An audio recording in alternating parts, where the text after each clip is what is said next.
Hello and welcome back to Invincible Asia. I'm George Clark and this is another episode of Deep Impact, where today I'm going to be taking a look back at the issue from August 1994, an issue of threes featuring Eddie Murphy, Robocop, Jackie Chan and Michelle Yeoh. Now that is a movie I would love to have seen. Anyway, let's go Deep Impact.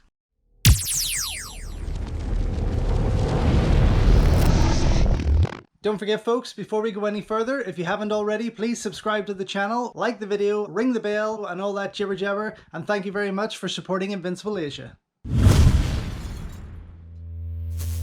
So here we are halfway through the summer of 1994 and an issue with a pretty cool front cover. I'll be honest, I don't remember a lot about this particular issue, but the edges and spine are pretty well worn, which tells me that I read it quite a bit back in the day. Of course, we see everyone involved listed around the edges as always, with a big focus on the third parts of cop movies such as Beverley Hills Cop, Robocop, and Police Story Part 3, which often goes by Super Cop. But cool shots of each main character there, so let's get stuck in and see what's on offer.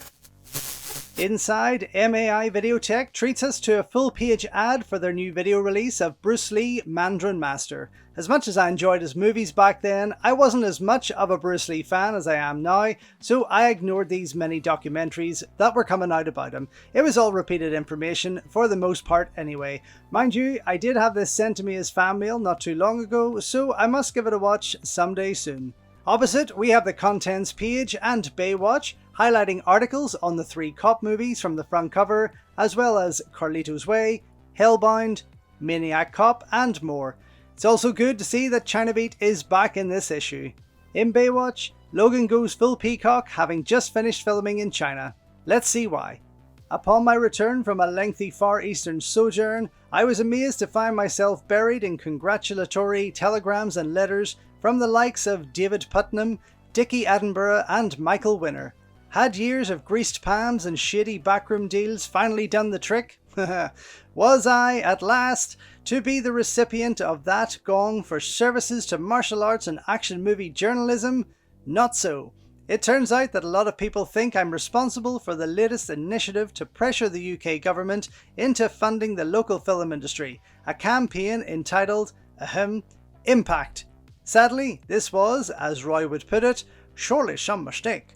Though we, of course, support any and all measures towards the development of a British film industry, it's another impact entirely. Incidentally, we want to know how much, if anything, the American government gives its film biz, and if they don't need subsidizing, why should we? Lately, we've received dozens of complaints. Well, a few anyway. Actually, just the one, but it's enough to tick me off. Apparently, someone took issue over the fact that, besides editing Impact, I've been involved in various other aspects of the action movie industry, specifically that of artiste management, writing, producing, and, most recently, acting. I guess the critic concerned must feel that someone with no actual hands-on experience of the biz would make a better editor of a publication devoted to the field. The implication is that there's a conflict of interest and that I must be somehow morally bankrupt to pursue these different challenges at the same time. Naturally, I take exception to this. As Bob Dylan said, to live above the law you must be honest, and I consider that my selection of material for Impact has been informed by honesty rather than avarice.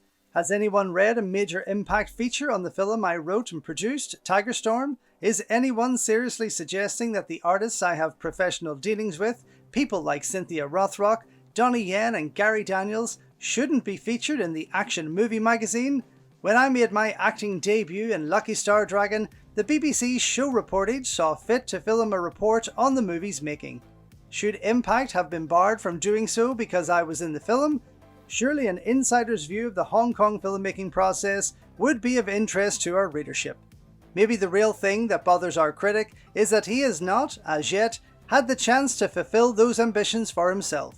I hope he does. It'll make both of us a lot happier. Bay Logan, Editor. Well, there you go. What better soapbox to stand on and shout back from than the pages of your own magazine? Anyway, let's move on. On page 4 and 5 we get a gorgeous double page spread on the awesome Police Story 3 Super Cop, starring, well, you know who. I have to say though, this promotional shot of Jackie and Michelle in this pose has always been one of my favourites forever. It just looks so friggin' cool, and so American actually. I mean, it just screams Hollywood. Anyway, let's get stuck into the article. Look, up in the sky, it's a bird, it's a plane, it's Jackie Chan? The dragon returns in Police Story 3 Super Cop. 'Tis the season to be a threequel, with a trio of the cinema's toughest lawmen returning to the screen. Axel Foley is back for Beverley Hills Cop 3, Officer Murphy returns to the beat for Robocop 3, and Jackie's back as Kevin Chan in Police Story 3 Super Cop. It's further evidence that there ain't no justice that Police Story 3 is the only one of them not to get a UK theatrical outing. Though the other two films may exceed its budget and production values, there's no way Eddie and Robo can come close to the high-powered stunt action pulled off by Jackie and his crew. So if you only see one of these third-degree burn-em-ups, make sure it's the one delivered by the man called Chan. Even the briefest scan of Hong Kong papers will tell you that the robbers are better armed than the cops. Taking this as a starting point, Police Story 3 sees series regular Uncle Bill sending Kevin Chan deep undercover on a mission to infiltrate a mainland gun-running gang. He's sent for special briefing in China and teamed with tough cookie lady cop Michelle Khan of Police Assassins fame. This was Michelle's comeback project and saw her give JC a run for his money in terms of charisma and martial arts moves. Inspector Yo sets Chan up in his new identity and we're off running. The action shifts to Khan's native Malaysia, where there's a run-in with the drug lord Lo Lei. The finale is the kind of roller coaster that should, but doesn't, end the high-budgeted American cop movies. It's planes, trains and helicopters, and Chan and Khan do what they can to foil the bad guys. Director Stanley Tong is not predisposed to long, drawn-out kung fu fights, and so the martial arts action that Chan fans enjoy is short but sharp. What there is of it is as well choreographed as you'd expect, and there's a nice contrast between Chan's Super Cop moves and Khan's wushu-esque elegance. One disappointment is the fact that Yuen Hua, used so effectively by Sammo Hung in Eastern Condors, never gets to show his stuff. His minor league villain role sees him disposed of early in the final reign. Main fighting honours in the finale go to regular Chan's sparring partner Ken Lo, who is Jackie's bodyguard in real life. The vehicle stunt sequences are of the standard we've come to expect from a Chan movie, conveying just the right mix of perils and punchlines. The standout sequences involve Michelle Khan dirt biking onto a speeding train and Jackie dangling from a helicopter. It's evident from the editing that both stars did many of their own stunts. Chan is renowned for his daring do. Full marks to Michelle for keeping pace with him. Though not the most technically proficient of the female Furies, she is the gutsiest. The performances exist primarily to power the plotline. Chan is more of a happy-go-lucky cop here than his previous two Police Story outings, mugging and playing for laughs throughout.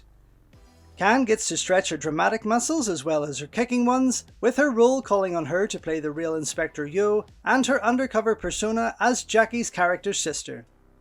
Maggie Jung, usually excellent at either comedy or drama, is wasted here as the typical damsel in distress, looking especially bad when compared to Khan's cool resourcefulness. Jackie was reportedly unhappy with the finished Police Story 3, although it's hard to see why. Stanley Tong certainly does a better job here than Jackie himself did on the patchy Police Story 2. Police Story 3 was shot in sync sound, which is unusual for a Chinese film. It's a shame that they didn't shoot a sync sound English version, especially when you consider that Chan, Khan and Chung all speak the language so well. If they had, this excellent cop chop opera would have had the chance to post some decent box office grosses in the UK and US instead of being relegated to video hit status. Police Story 3 is an Imperial Video release. The company have two other Chan films, Crime Story and City Hunter, due for release. Well, obviously it did go on to become a huge US cinema hit after Hollywood re-edited and reworked Stanley's original. Still, what a fabulous piece. Let's move on. Overleaf, and following on from the article in the last issue for No Escape, we get a two-page spread on late Hollywood star Ray Liotta. 6'2", eyes of blue, and all the girls love him. John Mosby has all the right credentials to interview Ray Liotta, star of the recent action hit No Escape. Maybe it's the piercing blue eyes or the just in control expression, but Ray Liotta has one of those faces. The sort of face that has ensured that its owner has been cast in a variety of well-received, high-profile pictures over the past few years, and a growing reputation as a name to be reckoned with. Arnie has the muscles, Sly has the attitude, Seagal has, well, Kelly LeBrock for starters, but Ray Liotta has carved a niche as a central performer, playing characters you can never quite dare to turn your back on.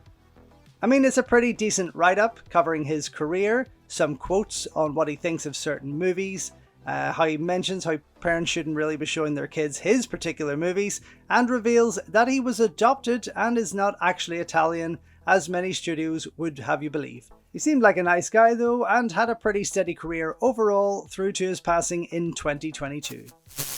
Next up, it's The Lightning Rod, and right below the title we get a piece on the brilliant Back in Action. Again.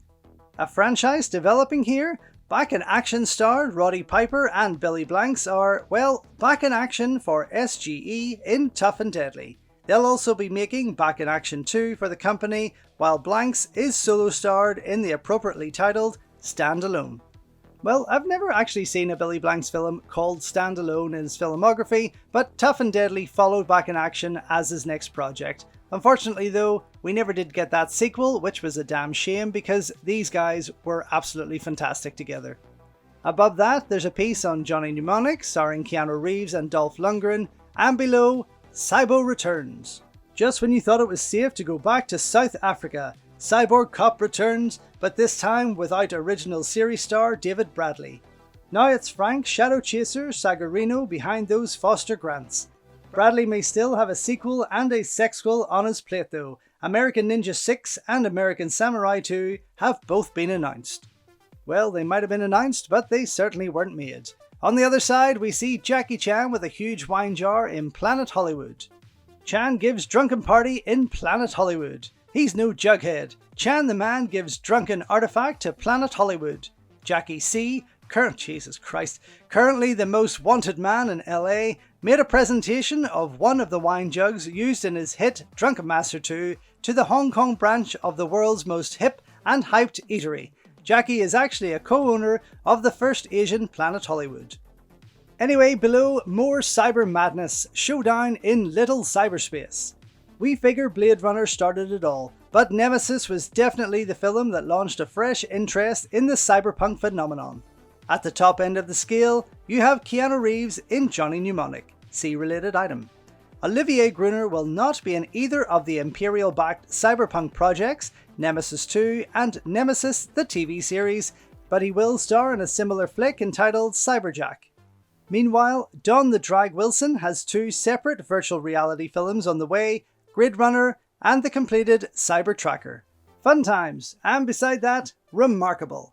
Double Dragon star Mark Dacascos gets to show off his acting rather than action skills in Miri Pet Cemetery Lambert's Drag Strip Girl. Since his fine work in American Samurai and Only the Strong, fans have had Dacascos tipped as the next great martial arts action star. All he needs is a hit, but word is that DD ain't gonna be it. Maybe Hong Kong director Ronnie Legacy of Rage Yu can do great things with Mark in his American debut, Slayer. Well, I never did see Drag Strip Girl, although I'm in no rush, and of course Ronnie Yu's Slayer never saw the light of day, unfortunately. The lightning rod continues over the page with Super Ninja. I love this shot, I remember it so well as a teen, I remember being so excited that it was coming out. Mind you, it never did happen. In the 60s there was Superman, in the 70s there was Batman, in the 80s there was the Terminator, in the 90s comes the ultimate hero. It's a bird, it's a plane, it's Super Ninja. He's mad, he's bad, he's armed to the teeth. Super Ninja is coming soon to a video store near you. Menachem Golan, the man who launched the whole American shinobi craze with 1981's Enter the Ninja, is starring his new find, Kelly McClung, unfortunate name, in this proposed superhero martial arts hybrid. The character concept and design looks a lot like something that Hong Kong-based martial arts actor Jeff Falcon was pitching to Oliver Stone and others. Guess great minds do sometimes think alike. Well, Jeff Falcon's never happened either, so I guess neither were good enough ideas to move forward. A piece on True Lies follows that, just explaining that Arnie was so busy with the production that he had to miss the opening of Planet Hollywood in Hong Kong. And at the bottom, CIA 3, starring the ex-wife of popular action star Lorenzo Lamas. On the opposite page, it's Word Up, a collection of trivia that quite often than not fails to entertain. In this month's issue, they pretty much do just that. It's all mostly about Hollywood productions and nothing exciting whatsoever, but this last one grabbed my interest. A lineup of America's finest martial arts athletes are currently gathered on the old Shaw Brothers lot in Hong Kong.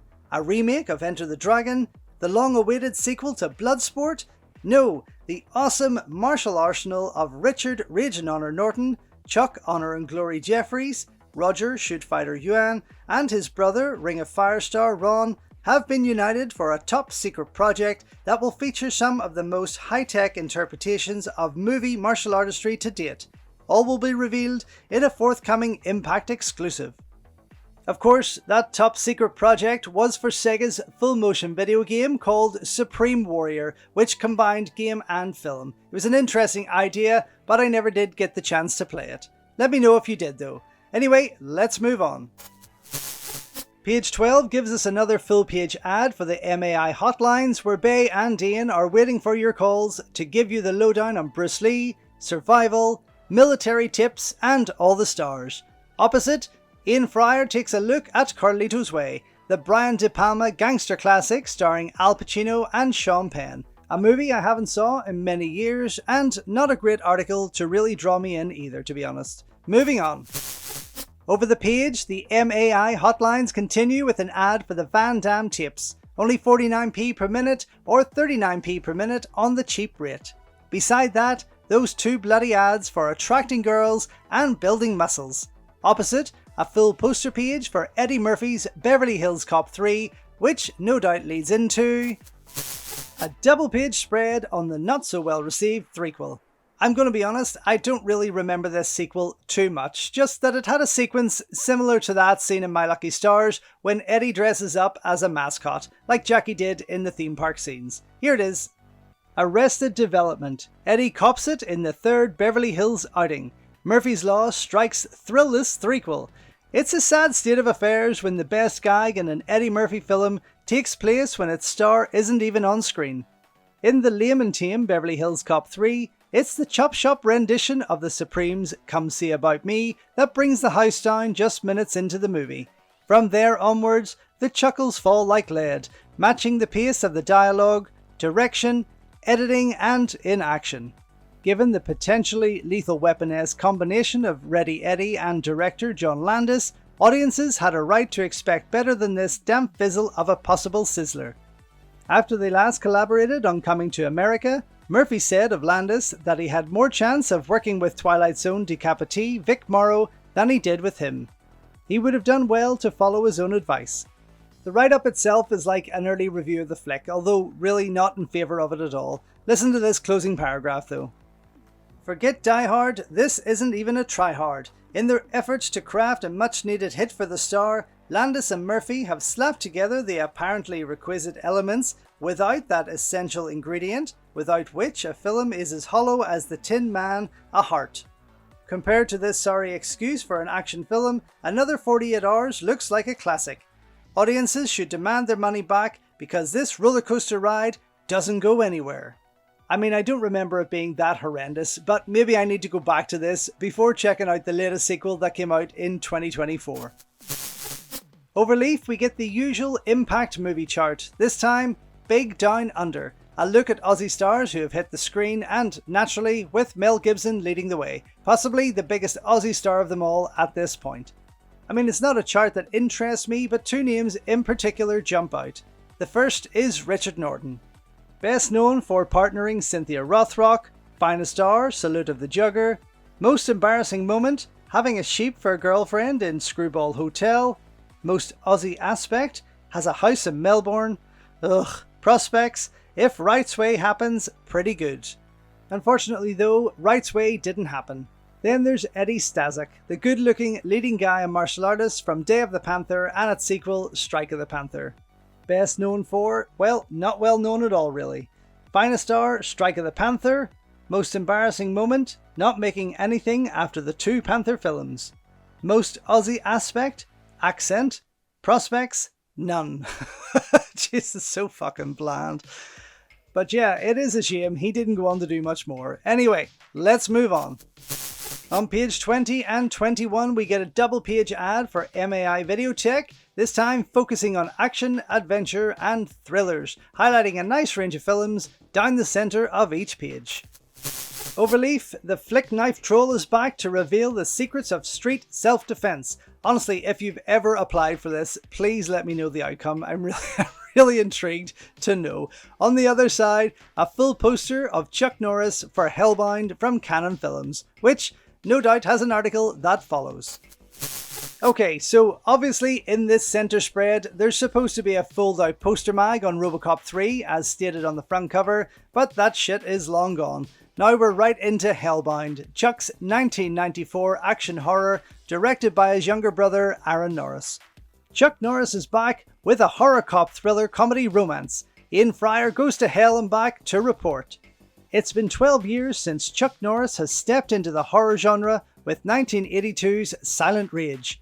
That Frankenstein ripoff was appalling enough to put anyone off making another, but buoyed by the success of his comedy sidekicks, the now veteran action star is confident enough to try again. I mean, to be honest, I remember really enjoying this the first time I saw it, but then again, it has been 30 years already. Clearly, Ian Fryer thought otherwise though, as his closing paragraph sums up. Hellbound attempts to mix its genres, being both a buddy-buddy cop movie and a horror film. Unfortunately, it's so unsure of itself that it tries to throw everything in but the kitchen sink.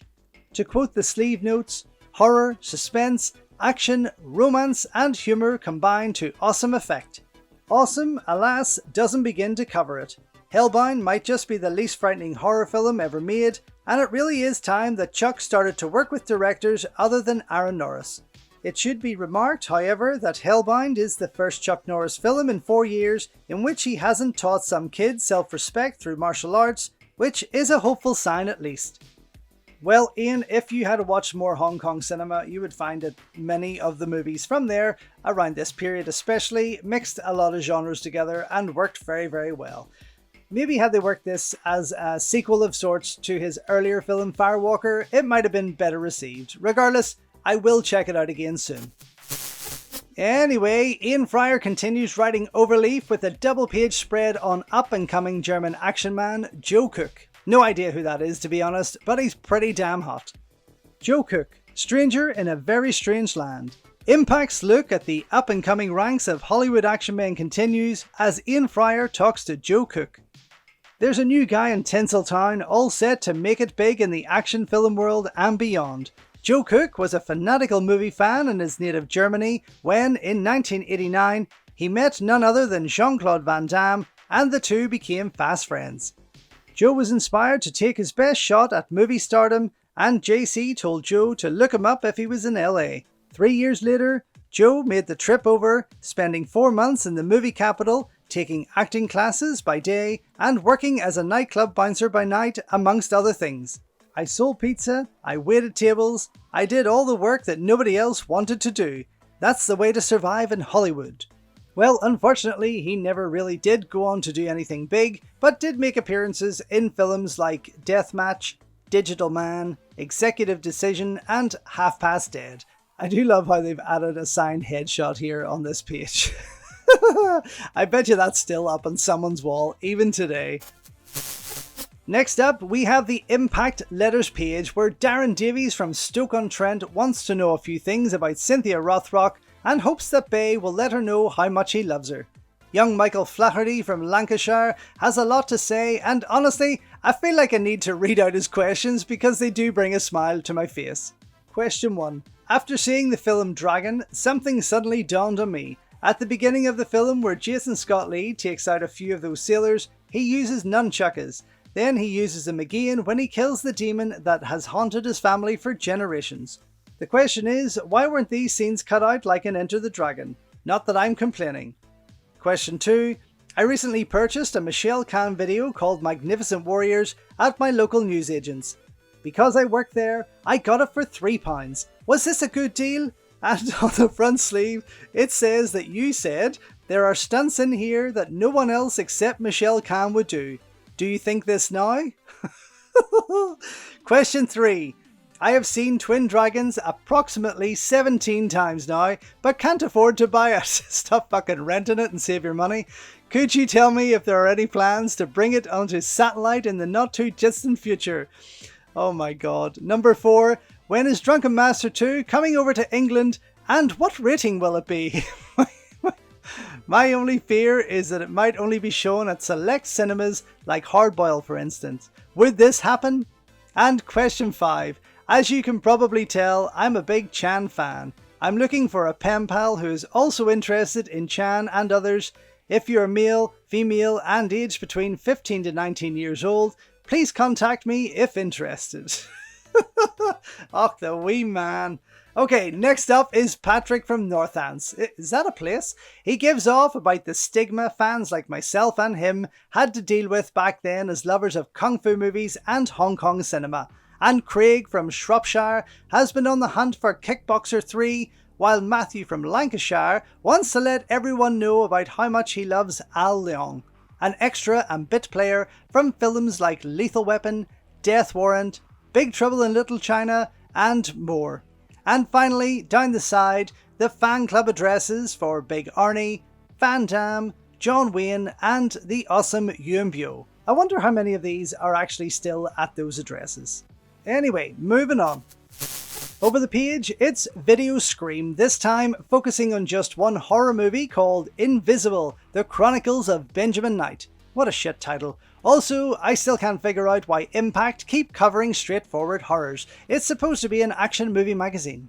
On 31, we get a piece on the opening of Planet Hollywood in Hong Kong. Not too many pictures, but plenty of words. The hottest action stars from Tinseltown and Kowloon were on hand for the celebrations marking the arrival of the high-concept eatery chain's first Asian location. Naturally, our own Bay Logan was there to allow the great and the good to pay their respects to Impact. The article goes on to mention that Hollywood stars like Stallone, Bruce Willis, Steven Seagal, Dolph Lundgren and Van Damme were there, but it seems like Hong Kong stars such as Jackie Chan, Jet Li and Sammo Hung were the only locals invited, as well as Golden Harvest big boss Raymond Chow. I'm sure it was a fun night, but it's still not a restaurant I'm in any rush to visit. Over the page, well, what do you know, there's more, and it seems that all the photos are here. A word in your ear, a Chinese fan asks Van Damme what John Woo is really like. Jet Li, the once upon a time in China star, was asked how he thought a Planet Hollywood would go down in Beijing. Great, he said, as long as you printed articles in the papers telling the Chinese people who all these guys are. Right now, they only know me, Jackie Chan and Stallone. Dressed to thrill, Jet Li faces the crowds. What a great answer. Jackie Chan, the East's favourite action star, says he's en route to Canada to start work on his next film, Rumble in the Bronx. Jackie, a part owner of Planet Hollywood Hong Kong, admitted that there had been some controversy over the allocation of tickets for the opening. He held his own decidedly more relaxed party a few days later. Nice Mike, shame about the shirt. Chan the man feels to colour coordinate. Next to him, Raymond Chow. Chow on the town. Raymond and Felicia were on hand for the Planet Hollywood opening. And down below, Sammo and the soon-to-be Mrs. Sammo Joyce Cadenzi enjoy the show. Next to that though, it says, finally, we have a question. Why did no one apart from Dolph Lundgren and Raymond Chow bring their wives to the event? Seagal, Stallone, Swayze, Willis and Van Damme all arrived alone. Were Planet Hollywood too cheap to fly spouses out for the opening? Surely some mistake. Fuck, they love that, surely some mistake, don't they? Anyway, I just thought it was funny how they placed it right next to the photo of Sammo Hung and his soon-to-be wife. Anyway, fun article, let's move on. Overleaf, we get a double-page write-up on James Coburn, Lean and Mean. Of course, last issue we had Lee Marvin in this Hollywood retro section. I do like Coburn, although not enough to get stuck into this article, which actually continues over to a third page oddly. So far, this is like a really poor second half of the issue for a fan of Hong Kong cinema like myself. Opposite that, Brought to Book gives us a full article on a book called Hog Fever, a book on Hollywood biker movies. Not for me though. Hopefully, the next few pages will bring a smile to my face. Moving on again.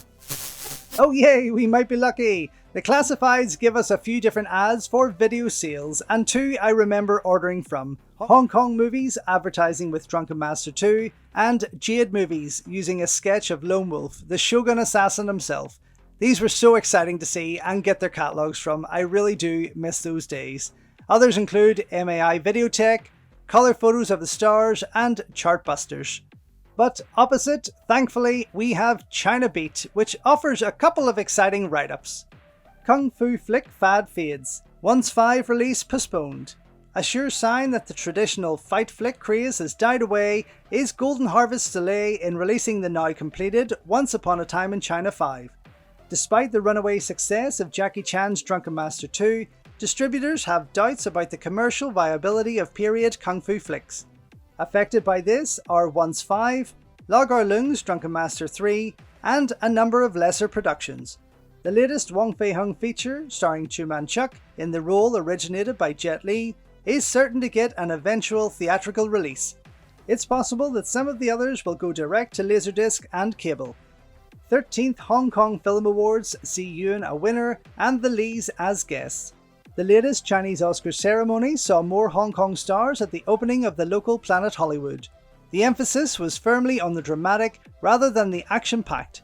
Prolific local thespian Anthony Full Contact Wong won Best Actor for his portrayal of a cannibalistic restaurateur in Char Siu Bo, Pork Buns. Of course, we know that as The Untold Story, while newcomer Anita Yuen took Best Actress for her lead in a recent Canto Weepy. On the action front, Ace Hong Kong Helmer Yuen Kwai took home the Best Choreography Award for his work on the terrific Jet Li starrer Fong Sai-yuk, while cinematographer Peter Pao won a well-deserved Canto Scar for Zhang Hu, aka the Bride with White Hair.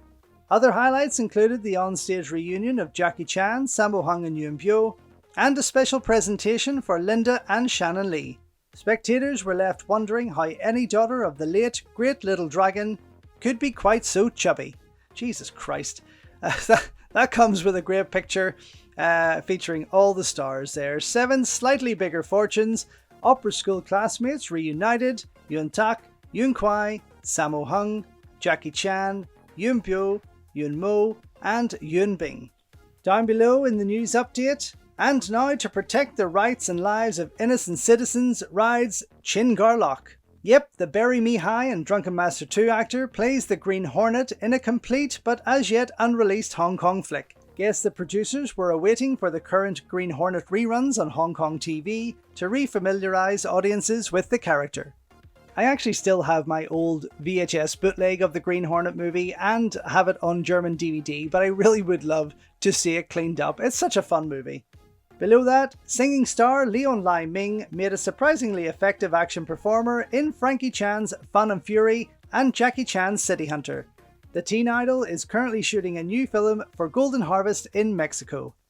And that film in particular was a remake of El Mariachi called Run, and I haven't seen it as yet, but I do really want to check it out.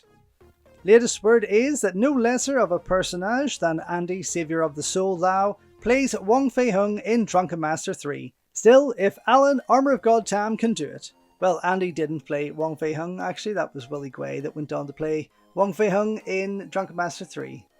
Below that, check out Jet Li with a brush cut. Although there's no photo to check out, the Once Upon a Time star returns to the present day for the first time since Dragon Fight for Yuen Kwai's Bodyguard movie. And finally, Donnie Yen fans who felt that their man should have been given more to do in his mentor Yuen Wu-ping's Wing Chun may be interested to hear that the Yenster volunteered to make the flick on the understand that he'd be playing the lead in a Highlander-style film to be shot back-to-back with it. Unfortunately, Yuen cancelled the latter production, and so fans will have to wait for Circus Kid, aka Lucky Star Dragon, and the TV series Hung Hei Kwun to see their hero back in action. Interesting snippets, and I must actually check out Leon Lai's run someday soon. I would be keen to see how they pulled that off. Over the page though, we get a lovely double page write-up on Yuen Wu-ping's aforementioned Wing Chun, starring Michelle Yeoh and Donnie Yen, with Norman Choi of course. An enjoyable movie that should hit the UK on Blu-ray sometime soon, I'd imagine. Memoirs of a Woman Warrior. Yo and Jen illuminate Wing Chun. You see, this annoys me. They're calling her Michelle Yeoh in this, but at the start of the magazine, with the Super Cop article, they were calling her Michelle Khan. Drives me insane. Anyway, let's move on. Ever since the Kung Fu movie genre first became popular in the Far East, films have been devoted to the history and development of specific Chinese martial arts styles and their founders. The Jiangje Langar Leung cycle at Shaw Brothers detailed the political forces that brought about the foundation of the Hung Gar style, while Jackie Chan's Drunken Master extolled the virtues of the Joy Kun system. The latest Kung Fu flick from Helmer Yuen Wu-ping, Wing Chun Kun, returns the die-hard fight film fan to familiar ground. A brace of groundbreaking Golden Harvest movies, Warriors 2 and Prodigal Son, chronicled various stages in the evolution of the Wing Chun system, which was made world famous by its more notorious practitioner, Bruce Lee. Wing Chun Kun is no match for either of those Sammo Hung helmed classics, but in a market where the genre Kung Fu flick is rapidly running out of steam, the film offers some fast and furious fist and foot play of the finest kind.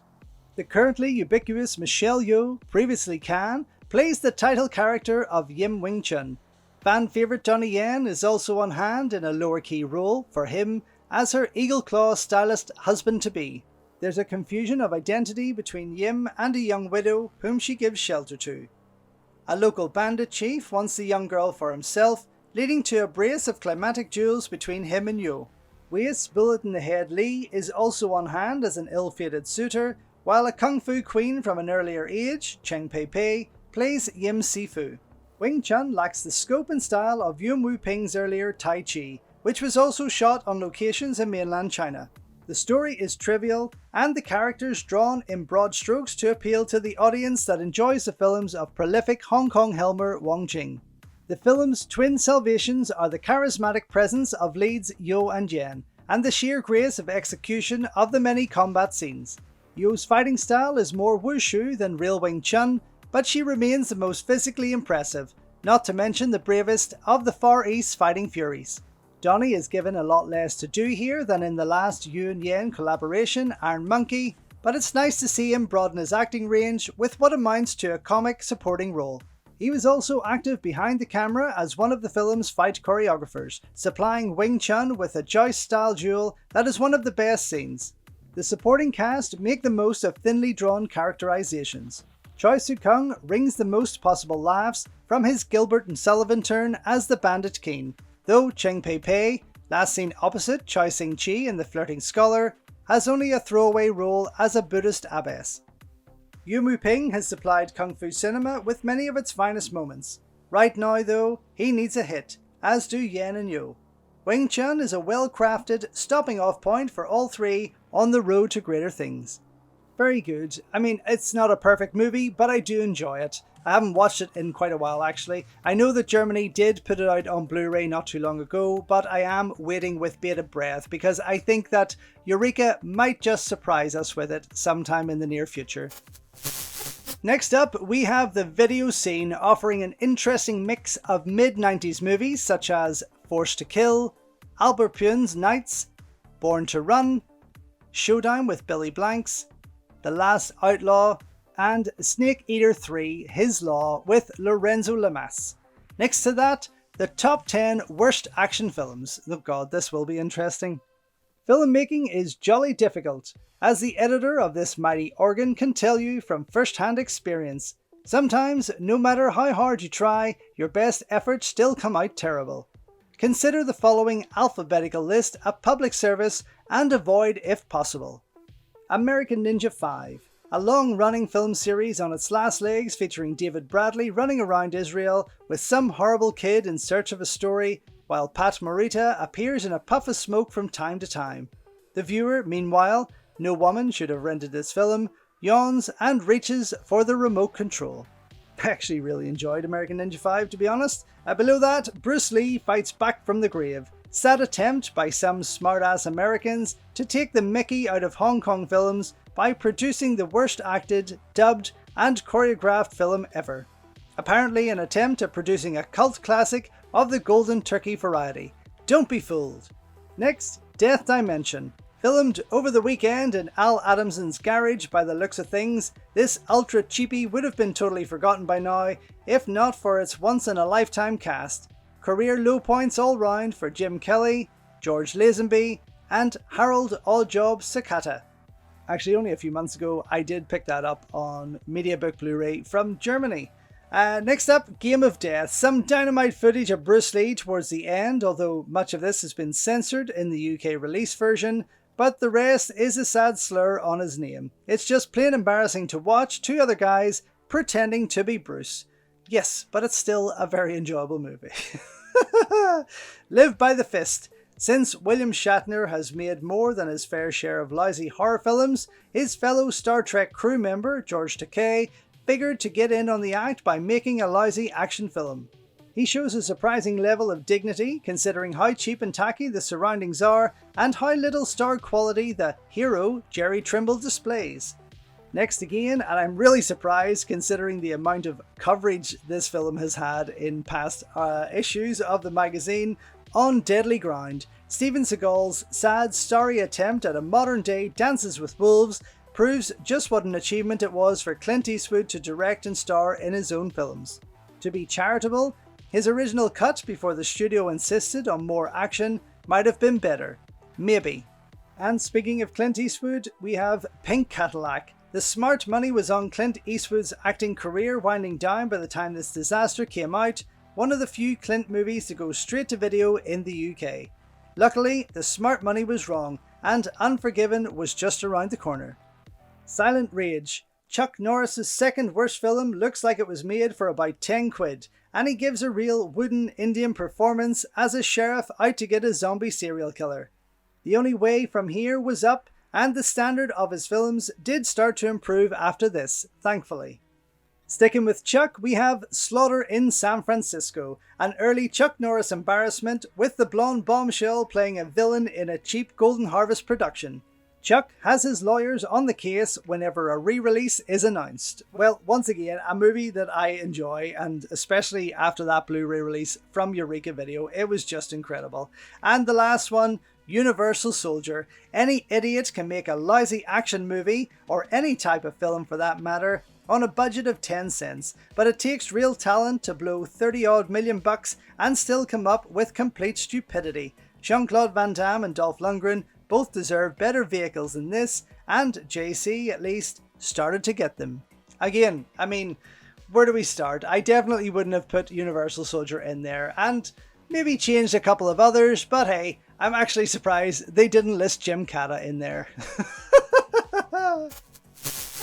Over the page, and closing this issue, is a 3-page write-up on another horror flick, Maniac Cop. Now, I enjoyed this movie and its sequels, but again, it's an action movie magazine, and these pages most definitely could have been used for something a little more exciting. But hey, that's Ian Fryer for you, I guess. Not a fan of Asian cinema whatsoever, it seems. Oh my god, this man. But right next to the end of that article, we have this awesome coming soon page with the late great Richard Norton looking just awesome, promoting his exclusive in the next issue. Exclusive, on location in Hong Kong with Richard Norton and some of the mightiest martial arts stars from the East and West for a groundbreaking CD-ROM spectacular. Below that, Keanu Reeves gets back out on the highway for his latest all-action thriller. And also included, Surf's Up. Hulk Hogan gets back on the beach for Thunder in Paradise 2. Then came Bronson, Chuck Amok in Hollywood Retro on Death Wish Star, Drunken Master 3, Andy Lau and Logar Lung sup a cup together in China Beat, Triple Bill, our in-depth look at those ring lethal kickboxer movies.